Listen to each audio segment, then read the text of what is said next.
Alors je ne compte. On a encore passé 1 heure à dormir près du radiateur. On n'a rien compris aux nombres relatifs. Alors tu vas suivre mon cours, mais je te conseille d'être concentré. Sinon tu vas avoir de gros problèmes. Qu'est-ce que c'est les nombres relatifs? C'est tous les nombres, les positifs et les négatifs. Ici tu as une droite graduée, au milieu le 0. 0 tu connais, c'est ta moyenne en maths. À droite, c'est les nombres positifs, à gauche, les nombres négatifs, avec un moins devant si tu préfères. Sur la droite graduée, plus tu vas vers la droite, plus le nombre est grand. Plus tu vas vers la gauche, plus le nombre est petit. Sauf que tu vas arrêter de parler comme dans GTA, tu vas utiliser les termes inférieurs et supérieurs. Donc par exemple, moins 2 est inférieur à 1, ou moins 5 est inférieur à moins 3. Alors, voyons voir si Kevin a compris. Kevin, viens là mon enfant. Alors, moins 8, c'est supérieur ou inférieur à moins 4? Supérieur? Mais c'est pas possible ça, bougre d'âne! Bon, je crois qu'il a compris. Moins 8 est plus petit que moins 4. Donc en termes mathématiques, moins 8 est inférieur à moins 4. C'est bon? Bon, passons aux opérations avec les nombres relatifs.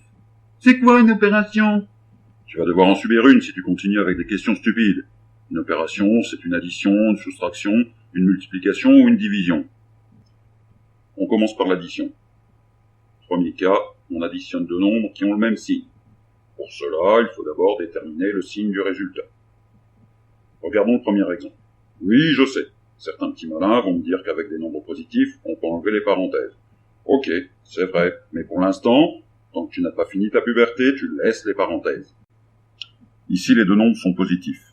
Le résultat sera positif. Tu écris plus et tu calcules la somme de 4 et de 9, on obtient plus 13. Si les deux nombres sont négatifs, le résultat sera négatif. Tu écris moins et tu calcules la somme de 3 et de 5, on obtient moins 8. Maintenant, le cas où l'on additionne des nombres de signes différents. Toujours pareil, on cherche le signe du résultat. Le signe du résultat sera le même que le nombre qui est la plus grande distance à 0. Ça veut dire quoi, ce charabia? Ne tiens plus compte des signes, entre 6 et 4, quel est le plus grand? C'est 6. Donc le résultat aura un signe négatif. Pour la valeur du résultat, tu fais la soustraction entre le plus grand et le plus petit. Ici 6 moins 4 égale 2. Le résultat final est donc moins 2. Passons à la soustraction. Demandons à Cynthia si elle connaît la méthode pour soustraire les nombres relatifs. Cynthia, on t'écoute. Je sais pas, pendant les cours, j'étais en train d'envoyer un texto. Tu vas lâcher ton portable et m'écouter, tête d'ampoule. Pour la soustraction, on va faire une petite manipulation. Transformer le moins en plus. On retrouvera donc une addition et les techniques précédentes. On remplace donc le moins par un plus.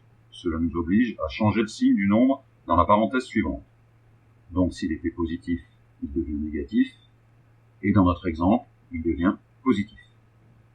Tu retrouves alors une addition et tu réutilises les méthodes de l'addition. Ici, le résultat est donc plus 5. Bon, maintenant tu vas essayer d'appliquer ça avec des exercices. Tu vas prendre une feuille, mettre la vidéo sur pause et recopier les 3 colonnes. Dans la première colonne, tu vas compléter en mettant le signe inférieur ou supérieur entre les deux nombres. Dans la deuxième, tu feras l'addition des nombres relatifs. Et dans la troisième, tu feras la soustraction.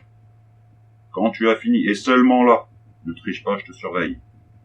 Tu relances la vidéo et tu consultes la correction. Allez au boulot!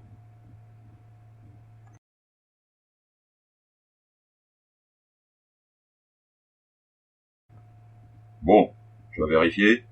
Si tu as des erreurs, soit tu as mal lu la vidéo, soit tu as un cerveau de grenouille. Mais dans tous les cas, maintenant tu éteins ton PC et tu vas faire des exercices supplémentaires avec ton livre de maths.